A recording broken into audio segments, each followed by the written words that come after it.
এখন আমি আছি ধরতে গেলে রূপগঞ্জ, নারায়ণগঞ্জ রূপগঞ্জ প্লাস ঢাকা ডেমরা থানার মাঝামাঝি একটা পয়েন্টে।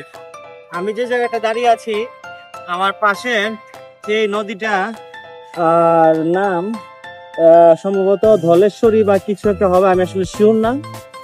আমি কমেন্টে বলে দিব যে আসলে এই নদীটার নাম কি। তো যাই হোক, আমি এটার উপর দিয়ে যাচ্ছিলাম।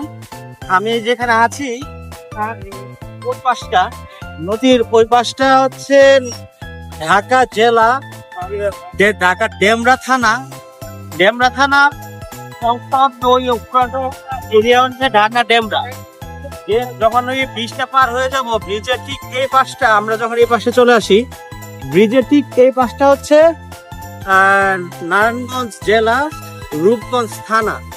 তো এখন আমি নদীর মাঝামাঝি একটু এই পাশে আছি, মানে রূপগঞ্জের সাইডে আছি। নদীর অর্ধেকটা হয়তো ঢাকা বা ঢাকা জেলায়, নদীর অর্ধেকটা হচ্ছে নারায়ণগঞ্জ জেলায়।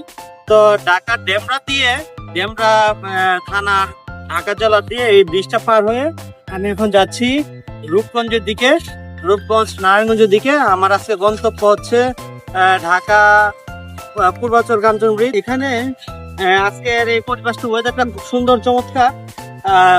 রোদরা যদি এতটা তুখন না, সহনীয় একটা রোদ। তো এখানে চারদিকের পরিবেশটা কিন্তু খুবই সুন্দর। অলরেডি মনে হয় ভিডিওতে যতটুকু দেখতে পাচ্ছেন, আসলে জানি না ভিডিওতে কেমন লাগতেছে, কিন্তু বাস্তবে চারদিকের পরিবেশটা খুবই সুন্দর। আজকে বাইকে একটা ট্যুরের মতো একটা আয়োজন নিয়ে আজকে শনিবার বের হয়েছি বাসা থেকে। তো এখন দেখি আমাদের কতটুকু আজকে আমার একটা পার্সোনাল একটু কাজও আছে, প্লাস একটু ঘোরাফেরা হবে আজকে। এখন যাচ্ছি নারায়ণগঞ্জ রূপগঞ্জ হয়ে কাঞ্চন ব্রিজ, পূর্বাচল কাঞ্চন ব্রিজে যাচ্ছি। সেখান থেকে যাবো একটু গাজীপুরের দিকে। এই হচ্ছে আজকে আমার টোটাল একটা ট্যুর প্ল্যান। সঙ্গেই থাক।